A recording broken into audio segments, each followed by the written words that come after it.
Assalamualaikum warahmatullahi wabarakatuh. Bertemu lagi bersama Roy Tutorial Channel. Oke teman-teman, kali ini saya akan membahas sebuah permasalahan kenapa motor listrik ataupun dinamo cepat terbakar atau yang menyebabkan lilitan gulungan ini terbakar. Penyebab si motor listrik ataupun motor dinamo terbakar itu ada sekitar 5 macam penyebabnya. Jangan menganggap sebuah motor itu terbakar karena masalah ada satu penyebab saja. Itu sangat banyak sekali teman-teman. Jadi oke, di sini saya tidak merasa paling pintar dan merasa paling benar dengan penjelasan ini. Saya pun masih belajar. Silakan kita belajar bareng-bareng, saling sharing. Jika mungkin menurut teman-teman tidak sesuai apa yang saya ungkapkan di video ini, teman-teman silakan komentar sebanyak-banyaknya, dan komplain atau ada kesalahan penjelasan itu silakan teman-teman komentar. Itu yang saya harapkan, teman-teman bisa berkomentar bijak dan sopan untuk berkomentar. Oke, langsung aja. Jadi apa saja sih penyebab gulungan motor listrik atau motor dinamo? Beberapa macam penyebabnya, yaitu yang pertama kerusakan pada bearing, yang kedua shaft atau housing bearing yang aus, yang ketiga kemasukan air atau lembab, dan yang keempat salah satu pas tidak tersambung. Yang terakhir itu dikarenakan overload. Oke, kali ini saya akan menjelaskan satu persatu dari 5 macam penyebab motor listrik atau dinamo itu bisa terbakar. Oke, yang pertama kerusakan pada bearing. Jadi rusak bantalan atau bearing itu yang menyebabkan putaran shaft menjadi berat. Nah, contohnya seperti ini. Oke, jadi yang dimaksud dari kerusakan pada bantalan bearing itu, teman-teman bisa dilihat di sini ada sebuah rotor, shaft rotor dinamonya. Nah, di sini ada sebuah bantalan atau bearing ya, teman-teman. Sini ada sebuah bearing.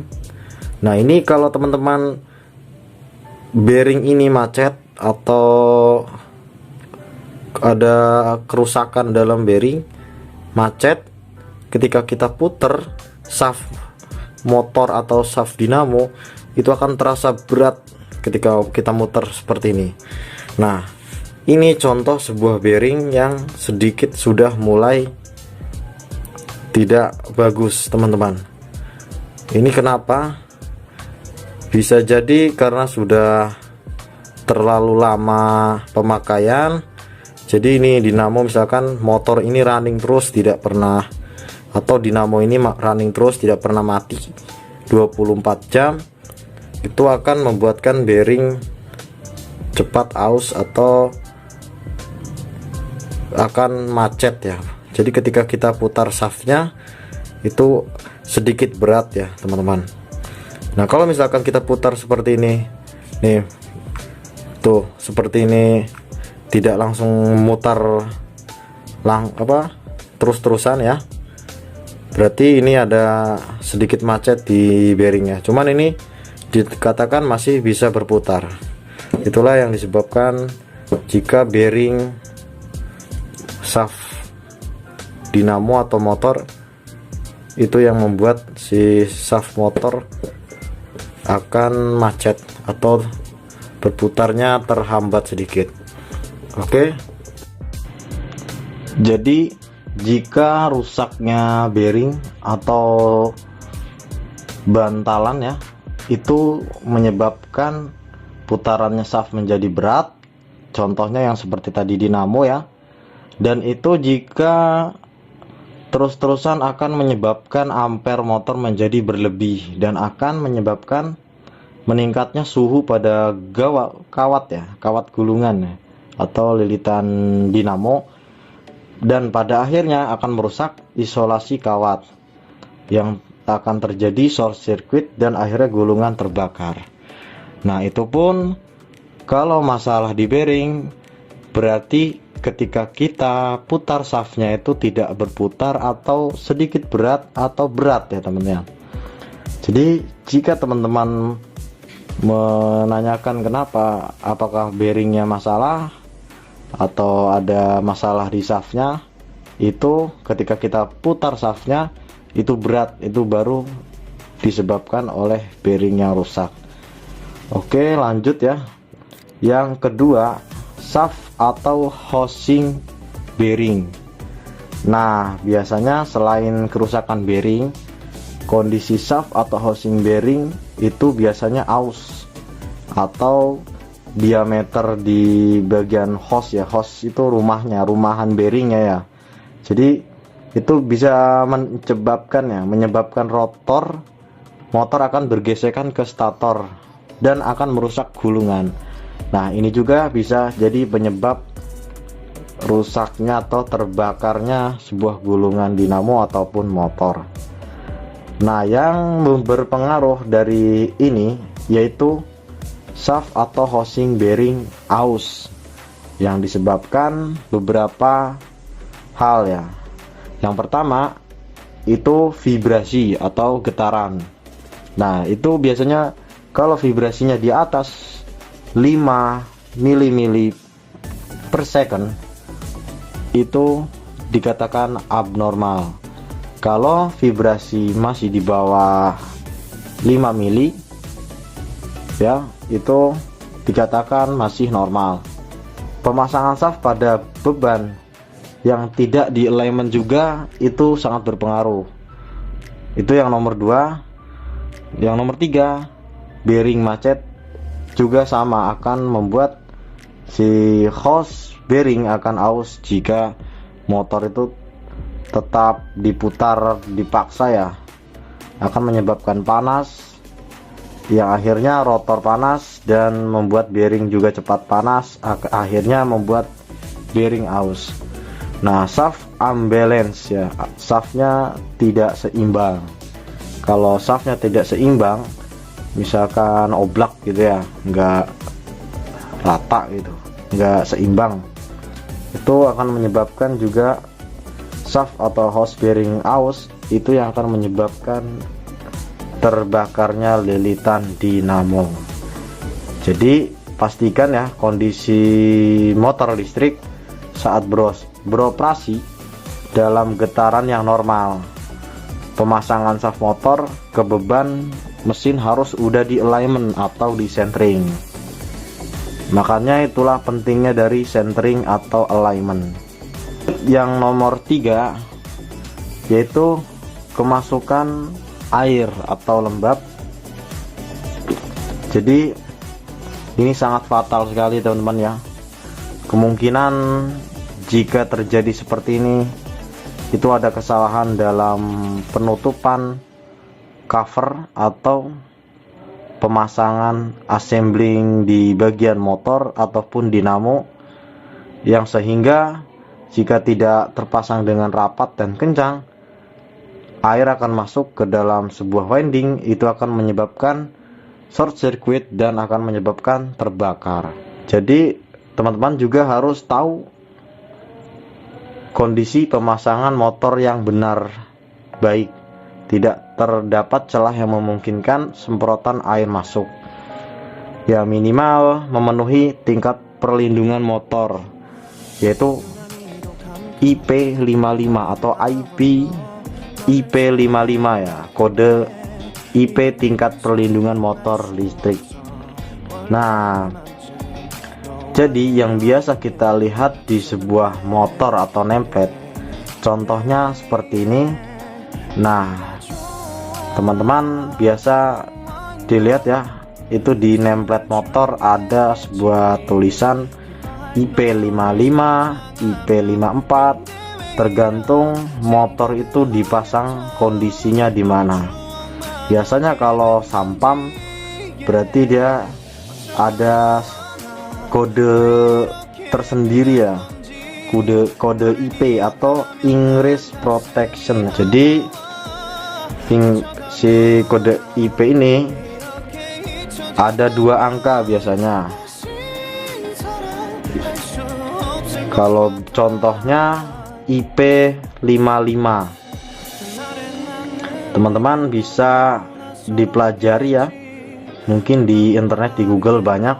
Itu sangat penting sekali ketika kita ingin membeli sebuah motor, itu dipastikan kode IP-nya sesuai dengan lingkungan tempat kita pasang motor ya. Nameplate-nya harus tertera kode IP 55 atau IP 54, bebas, itu tergantung kondisi lingkungan di sebuah motor, di sebuah pabrik ataupun di rumah.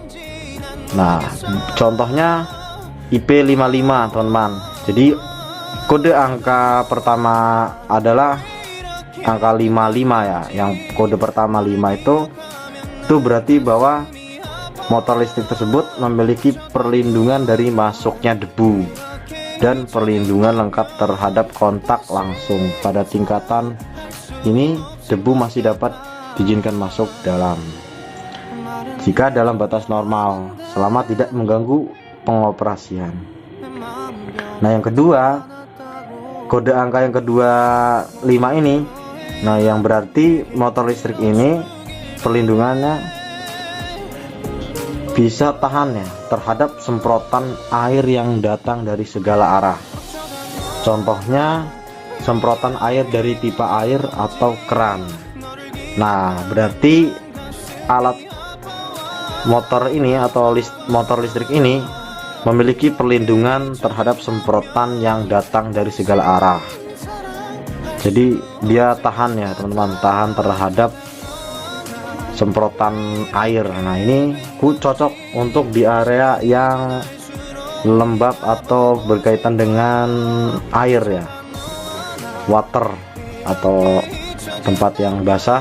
Itu cocok motor yang kode IP-nya 55 atau 54. Biasa saya lihat ada yang 54 juga ya, itu cocok juga. Cuma kalau 54 itu dia cuma yang nomor kode angka kedua dari 4 itu artinya cuma menahan percikan air, tidak bisa menahan semprotannya. Semprotan itu kan beda, semprotan itu tekanan tinggi ya. Kalau yang 4 itu hanya percikan itu kayak tekanan kecil ya, tidak ada banyak. Itu saja teman-teman arti dari kode IP ya. Itu sangat penting sekali untuk memastikan bahwa motor itu tahan terhadap kemasukan air atau lembab. Yang nomor 4, jadi itu penyebabnya salah satu pas tidak tersambung. Nah, biasanya kalau motor listrik 3 pas atau motor listrik induksi ya, motor induksi 3 pas itu jika diberikan tegangan listrik dari sumber 3 pas, jika salah satu pasnya tidak terhubung atau salah satu kabel, ada 3 kabel ya, satu kabel aja putus gitu misalkan, itu menyebabkan listrik yang masuk ke gulungannya hanya 2 pas kan ya, bukan 3 pas. Nah, itu akan menyebabkan gulungan motor terbakar. Nah, kenapa di sebuah panel itu sangat penting ketika ada kabel yang putus, biasanya kita memasang di panel-panel itu ada sebuah alat pass failure ya, pass failure.